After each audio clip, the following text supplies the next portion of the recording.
then we are so eager, all the developers, the researchers are so eager to show this technology to everyone so that they know what it is. You're out of line. You're out of exactly. line. So we are in the world where you can't really rely on some long-term everything will be all right. Exactly. Everything's going to be all right. It's not like that. They usually step up their game if we step our game. We step up our game. So whenever we step up our game, we make our life more difficult because then they step up their game, right?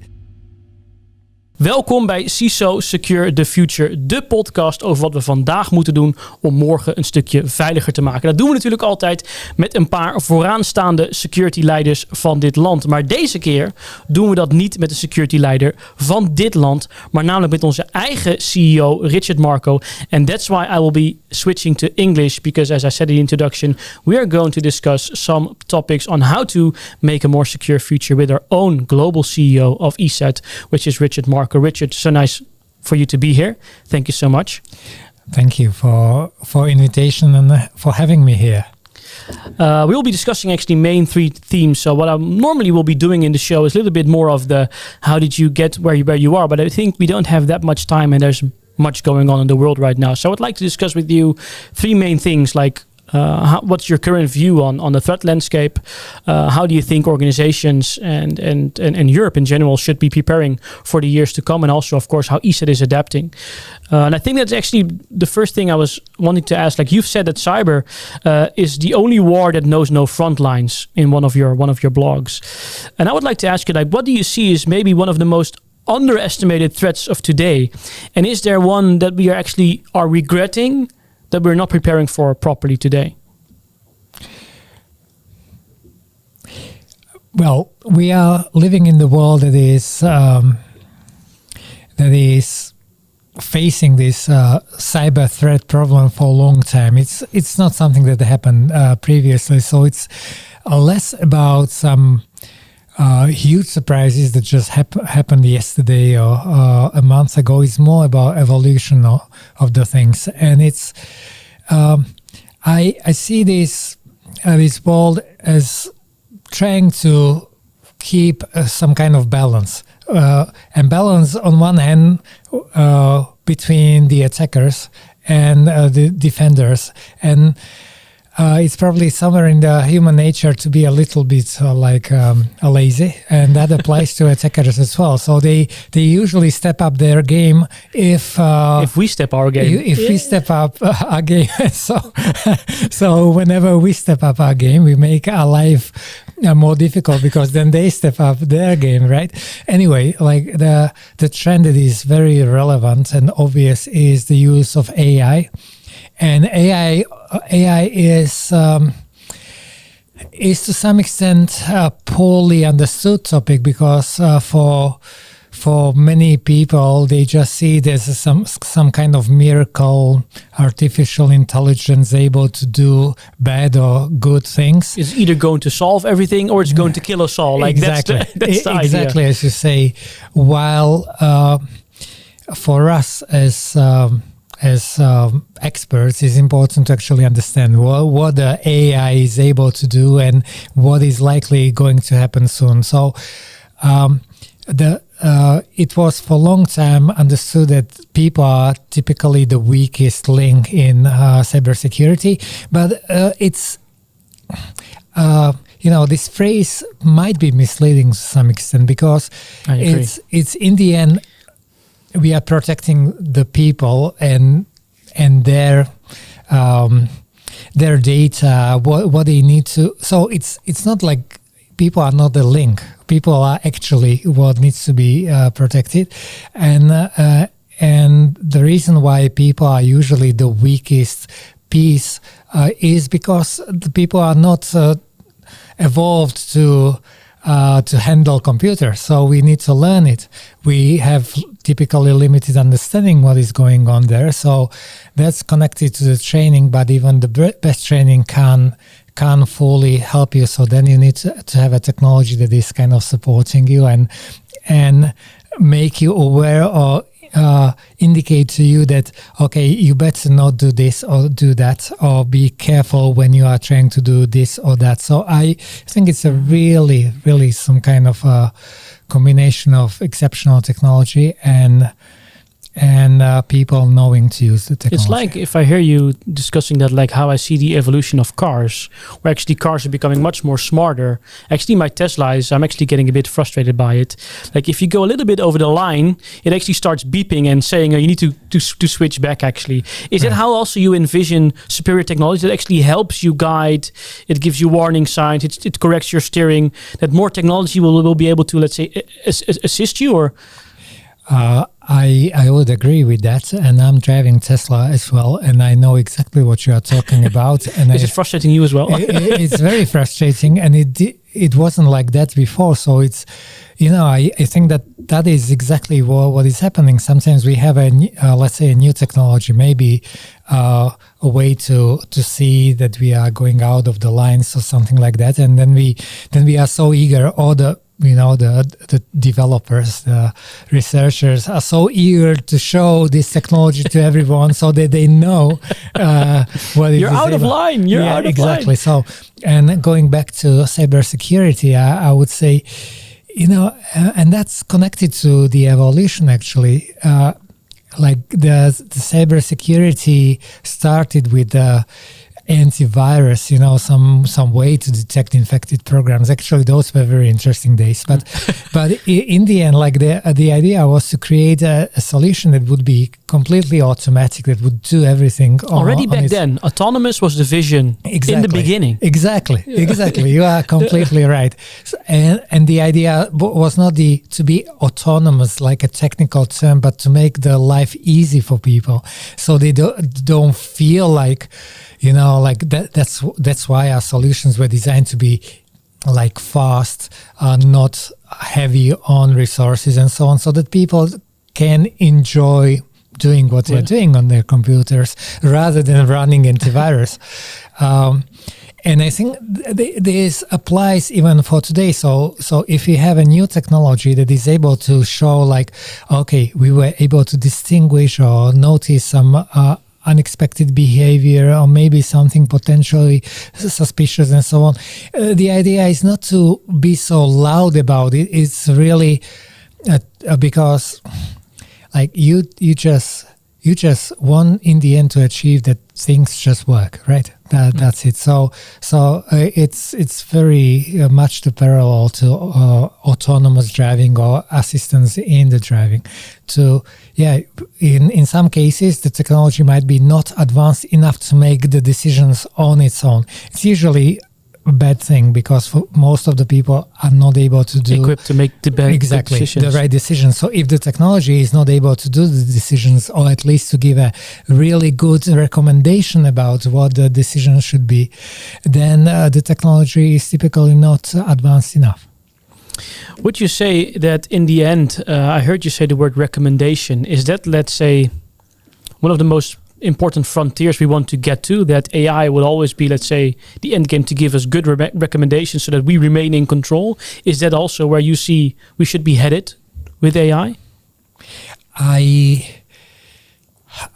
would say in general, yes, but maybe I will take a slightly different angle, and it's when we are coming to the edge of what the current technology is able to do, and we need to have a human element, then it's better if the human element is an expert element. And so that's why it is important, like, to have this combination of the technology and the expert teams that are supervising the technology. And those teams, you don't need to be an expert, and typically most of the people are not experts for cybersecurity. So you want to trust that if you select a particular vendor, then they will be your trusted partners here, and they will supervise and overlook the technology and adjust,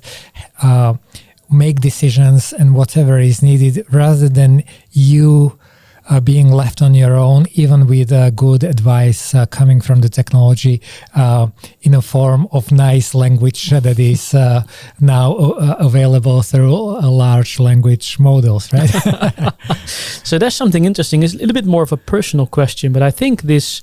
So how do you personally reconcile with the, let's say, duality of cybersecurity? So on the one hand, I would say it's also like a space, a field of immense opportunity as a company, as an industry to be in.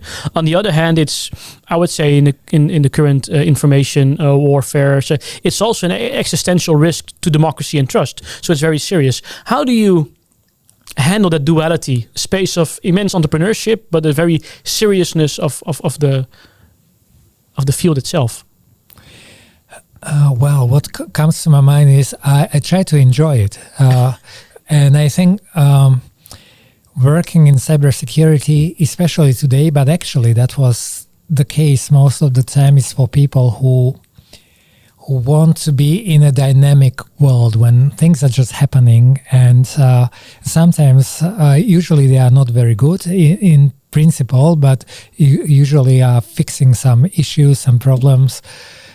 Some of them can be serious, but you are not bored. You are constantly evolving, and I think that is the beautiful part, or at least the part that was keeping me in the field for 30 years now. So that's one side of it, and the other one is like, I believe we have some responsibility, but I don't see myself as some kind of Marvel hero, superhero that is going to save the world. It's we are doing our part here, and we are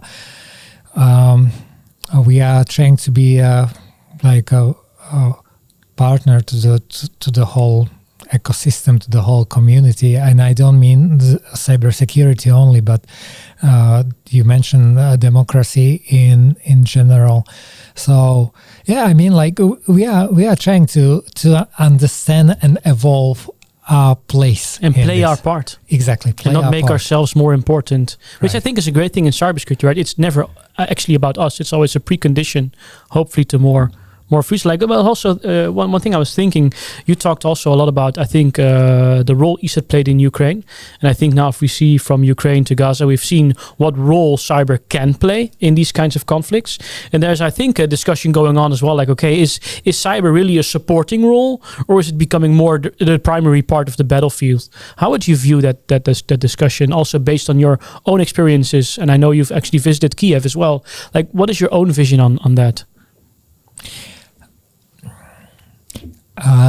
This goes through evolution. Well, it's a very interesting topic, and I was thinking about it recently. And it's the way I see it is the war in Ukraine started in 2014. This is what Ukraine is saying, by annexation of Crimea, which wasn't really a big war. Like there was quite a bit of fighting, which then started in eastern Ukraine, and it stopped. So, but then for many years there was a little like kinetic war, but the cyber war was going on intensively, ruthlessly, continuous, 10 years. Exactly, yeah. And that was probably Ukraine during those times between 2014 and 2022 was perhaps the most interesting, like from scientifically interesting in cybersecurity, because these operations like Black Energy and Industrial and so on, those were like the most complex types of attacks. And then you see how the things were connected to things that on the first look didn't seem connected. So then you understood that there are some groups in the background that are operating different types of campaigns. So, for example, WannaCry, like everybody experienced WannaCry those years ago. It didn't look like it's so much connected to Ukraine, but this is where it started, and maybe it was originally intended for Ukraine. It just when uncontrolled and affected the whole world. So that was the period when cyber war was the key element of the war. It was primary, and exactly. And then came the full invasion in 2022. So just before the invasion, we saw like the massive cyber attacks, the Vipers and so on, which was actually like kind of wow. As bad as we thought, right? Exactly. In the end, like the full scale, like you try to damage as much as you can on the cyber level.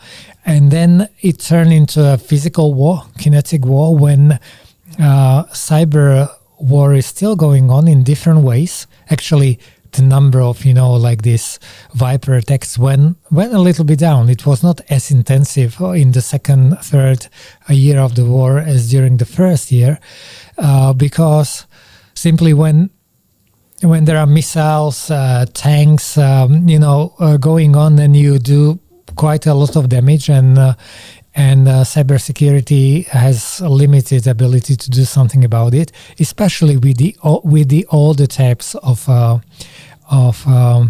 weapons. But right now, we see that it's becoming more and more about the drones and so on. And now that opens up that completely new space, because those drones are increasingly becoming operated by AI, kind of independent on human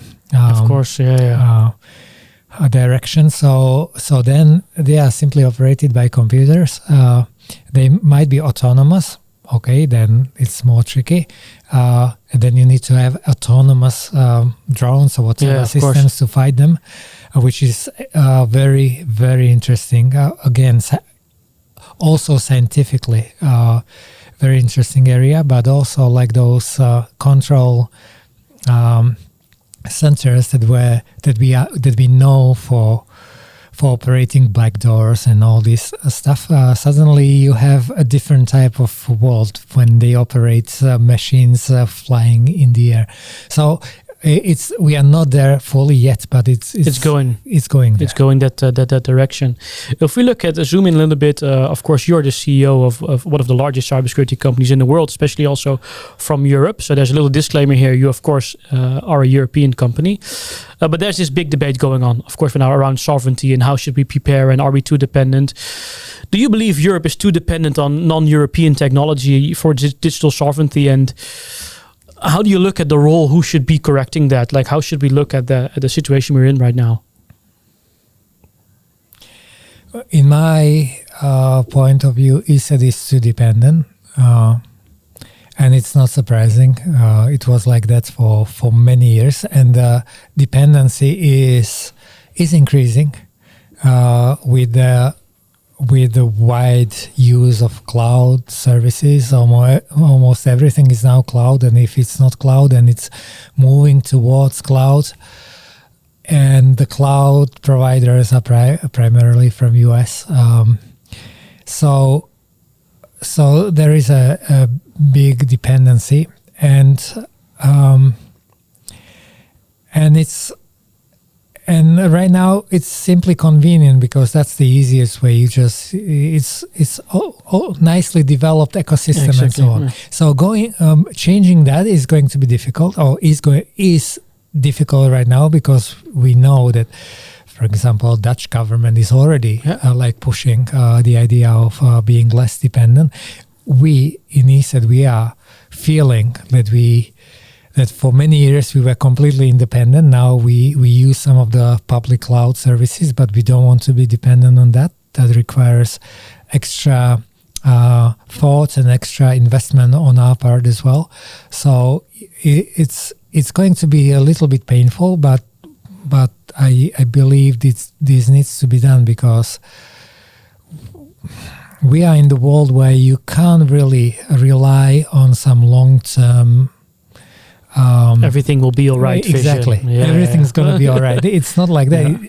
It's not all right even right now. It's not, no guarantee it's going to be like that. I had some positive thoughts, actually. I was thinking, of course, maybe we were sleeping as Europe, but imagine we were still, everything was good for now, and the whole AI hype is coming up like it is now, and we got entangled in the whole AI web also of other countries, and then we would have had this discussion, then we would be maybe even worse off that all of our AI, and now actually Europe is waking up and also developing our own AI system. So maybe I was thinking, well, yes, we are much too dependent also on cloud infrastructure, but maybe for the whole AI race that is going to come, maybe we were in time. I'm not sure. Maybe it was, let's say, a positive thought I tried to have. Yeah, I agree with that. It's there is always a positive side to it, and I actually working on your own cloud, whatever you are doing, when you are designing your own cloud, your own stack of services, and your own cybersecurity, whatever, it's a lot more interesting job than just using what someone else did. So I mean, like, there's nothing to to be worried about. It's actually going to be cool. And Europe is very good in technology, in science, so we are able to adapt to this for sure. We know how to do it. And that's actually a good thing. Talking about what makes Europe interesting. I know, of course, many US companies chase growth also sometimes to aggressive scale. I would say ESET has taken a totally different approach, more sustainable, independent, durable, etc. What do you think the approach that you have also laid down with ESET has given us that many, maybe others have missed, because we took a more sustainable route? Did it give us something extra, you would say, or did it provide any? My observation is that, for example, if we compare Europe and US, then the way we do things is to some extent different. I'm simplifying a lot, but for example, what I see in cybersecurity, there were vendors who were dominant for many years, and then they just thought maybe it's time for a change. So they almost disappeared, and they were replaced by new vendors, and those new vendors got huge fundings because US is extremely good in having very powerful capital markets. Capital markets. So we don't have exactly this in Europe, and so we have the tendency to evolve, and that's the case with ESET. We know it's not like let's close ESET, let's start I don't know some other company and let's blow it up with really exactly. big and the management from ESET will move to a new company and throw away the load and so on. So we don't do things like that, but which in some cases is simply we need to be when you are evolving and reinventing yourself all the time, it's pretty difficult, I would say, talking about my 30 years of experience, but it will keep some things that in the end play a big role, and those are, for example, values, like the do you have an example of that where our values actually made a difference? Yeah, exactly. It is, because it's about the way you work. It's when you are working long term, then you try to build a long term relationship. Then things like reliability is important to you. Then you put different priorities in the way you develop the products, and so it's a slightly different world, and everybody can decide which world is more attractive to them.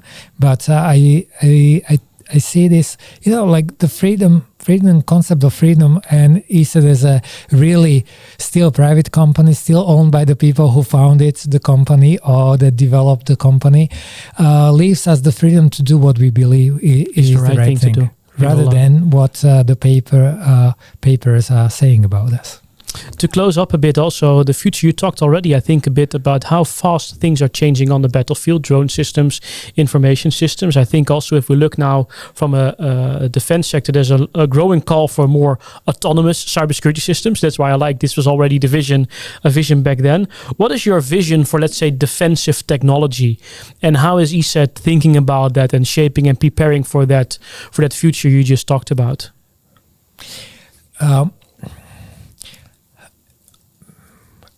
The way what I see extreme benefit for ESET is that we over those years we were able to build a huge network of customers, and we are quite unique in not being strictly focused on, let's say, enterprise or small businesses or consumer. We do all of that.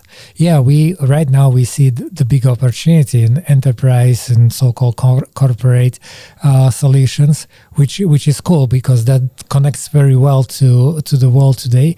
But the fact that we have tens of millions of endpoints running in the world that are running our technologies, and they are constantly monitoring what is going on, gives us a huge amount of data. And now in the world, in the times of AI, the current AI without data is not able to do anything. AI is only successful if you have good data, and so I believe we can really leverage on this, like this combination of what the current AI is able to do with big data, and the fact that we have big data, we have it well organized, we have the technologies that are able to organize it, enables us to design solutions like this Lifeguard, like really massive system running all the time, collecting hundreds of suspicious samples a day, scanning URLs and different types of metadata all the time. And this is and a system like this is adjusted, improved all the time by the experts working in the background. So I think that's the concept of today, like able to collect the data of what is going on in the world and then apply modern, sophisticated ways to find the needle in the haystack. I like that. So it's not just the model itself that makes it great. What makes AI great is also the data that's in that. And we have some unique data. So we're, I think, very well positioned for the future. So the final question, and it's actually maybe a simple one, but it's straightforward. Like, how do you keep the soul of ESET alive? And why I'm saying it is, especially when you grow and you face more political pressures in the world, you operate in a very high stakes global environment. You operate in every country almost on the planet. There's a talent war going on. How did, with all things changing, how, like, you were there with some of the founders in the early beginning, you were thinking of these autonomous systems. How do you keep that soul of ESET alive during these times? And is it even possible to keep it alive? Yeah, it is, because it's about the basic idea behind what we are doing, and okay, we are saying progress protected. We are saying protecting the digital world, but the idea is really helping people, right? And helping people is something that you can always go back to, and it always feel relevant and good. Like when you feel like you really helped in some case, then you feel good, and it makes you motivated to continue next day. And I will also say, like, ESET is the biggest EU vendor, but we are not the biggest in the world. So we never were in the position that look at us. We've done that, and so we were always challenged to prove our space under the sun. So, and that keeps us going every single day, helping people. I like that. Not driven or chased by profits, but the most intrinsic part, helping people, and the rest will follow. Thank you so much, Richard, for today. Thank you. Volgende keer weer natuurlijk een gewone aflevering van CISO Security Future met een vooraanstaande security leider in ons land. En dan gaan we het ongetwijfeld hebben over ook al deze zaken. Geopolitiek, AI en wat we daarmee gaan doen. Dank jullie wel voor het luisteren en we zien je bij de volgende aflevering.